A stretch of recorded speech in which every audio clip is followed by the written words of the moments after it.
गांव से कुछ ही दूर पहुंचे थे सुदामा जी, गिर पड़े, बेहोश हो गए।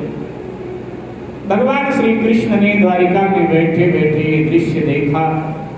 उन्होंने गुरु जी को भेजा कि श्री सुदामा जी को उठा करके लाओ, मेरे राजमहल के प्रमुख द्वार पर छोड़। गुरु जी महाराज आए, उसी हालत में सुदामा जी को उठाया, भगवान श्री के राजमहल के द्वार पर छोड़ दिया। भगवान की ये विरध है, भगवान की ये घोषणा है कि तू आवे पग 8 तो मैं आऊं पग 7। सुदामा जी की जब बड़ी देर में मूर्छा दूर हुई, सुदामा जी उठकर खड़े हुए, सामने दृष्टिपात किया, स्वर्ण की द्वारिका जगमगा रही है। सुदामा जी की दृष्टि चकाचौंध हो गई। वहां द्वारपाल खड़े थे, उनके नजदीक जाकर पूछा, भैया हमें द्वारिका जाना है, थोड़ा मार्गदर्शन करो। और ये कौन सा नगर है? द्वारपाल हंस पड़े, बोले ब्राह्मण देवता, आप द्वारिका में द्वारिकाधीश भगवान के राजमहल के द्वार पर खड़े हो, बताओ द्वारिका में किससे मिलना है, कहाँ जाना? तो यही द्वारिका, यही द्वारिकाधीश का राजमहल। हाँ, लेकिन हमारे गांव से द्वारिका पहुंचने में कई दिन लगते हैं, हम इतने जल्दी कैसे पहुंच गए? अभी चले भी पहुंच गए, ये मामला समझ में नहीं आ रहा।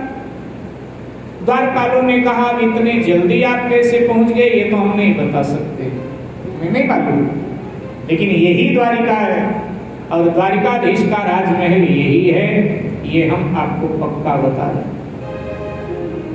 तो भैया हमें द्वारिकाधीश से ही मिलना है, आप सूचना करो उनको।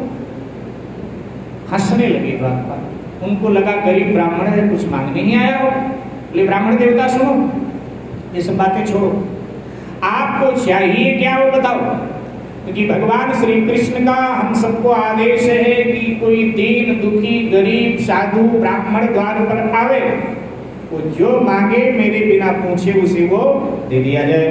तो जो मांगोगे आपको यही मिल जाएगा, उनसे मिलने की जिद छोड़ो। बड़े बड़े राजे रजवाड़े आते हैं, महीनों कतार में खड़े रहते हैं, तब कहीं उनको थोड़ा सा मौका भगवान देते हैं मिलने का। तुम तो वैसे भी गरीब हो, इसलिए जो चाहिए मांगो। सुदामा जी ने द्वारपालों से कहा, भैया हमारी वेशभूषा तो भिखारी की तरह ही है, आपको लग रहा होगा कि ये मांगने ही आया, लेकिन सत्य ये है मैं मांगने नहीं, मैं मिलने आया हूँ, क्योंकि श्री कृष्ण मेरे मित्र हैं। और जैसे मित्र कहा, द्वारपाल बहुत हंसे, बोले तुम्हारे मित्र? ब्राह्मण देवता कैसी बातें करते हैं? भला भगवान श्री कृष्ण तुमसे मित्रता क्यों करेंगे? क्योंकि अब तक हमने कहीं पढ़ा नहीं, ना कहीं देखा ये दृश्य कि एक गरीब से एक धनवान मित्रता करे। अरे राजा के मित्र राजा, धनवान के मित्र धनवान, और निर्धन के मित्र निर्धन होते, हम कैसे बात भी ठीक है, ऐसा ही तो होता है। कहाँ कोई धनवान किसी गरीब को अपना मित्र कहता है? एक बार अकबर ने रहीम से पूछा,